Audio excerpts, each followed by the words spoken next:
লক্ষ্মীপুরের আপডেট জানছিলাম। এই লক্ষ্মীপুরেই এবারের মতো ভয়াবহ বন্যা গেল ৫৪ বছরে দেখেননি কেউ। বয়স্করা কেবল মনে করতে পারছেন ১৯৭০-এর প্রলয়ঙ্করী ঘূর্ণিঝড়ে জলোচ্ছ্বাসের কথা। সেই জলোচ্ছ্বাসে ৫৪ বছর পর এবারের বন্যায় সহায় সম্পদ হারিয়ে নিঃস্ব হয়ে গেছেন অনেকে। সহকবি আতাউর রহমান মনিরের তথ্য এবং ছবিতে প্রতিবেদন। লক্ষ্মীপুরের রামগতি উপজেলার চরপোড়াগাছা গ্রামের ৭১ বছরের বৃদ্ধা সুফিয়া বেগম ১৯৭০ সালের প্রলয়ঙ্করী ঘূর্ণিঝড়ের জলোচ্ছ্বাসে হারিয়েছেন ২ সন্তান। ৫৪ বছর পর আরেক প্রলয়ঙ্করী বন্যায় হারিয়েছেন সহায় সম্পদ।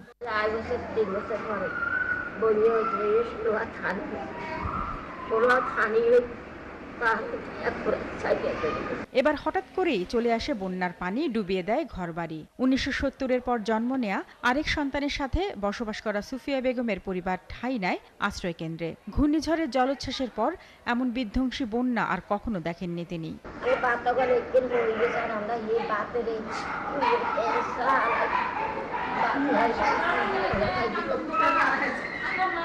সুফিয়া বেগমের মতোই অভিজ্ঞতা ৮০ বছরের বৃদ্ধ ইমরান হোসেনের। তিনিও ৭০-এর প্রলয়ঙ্করী জলোচ্ছ্বাসের পর প্রকৃতির এমন বিধ্বংসী রূপ দেখেননি। সব ভাসে বুঝিয়া ঘর দুয়ার সব হয়ে গেছে।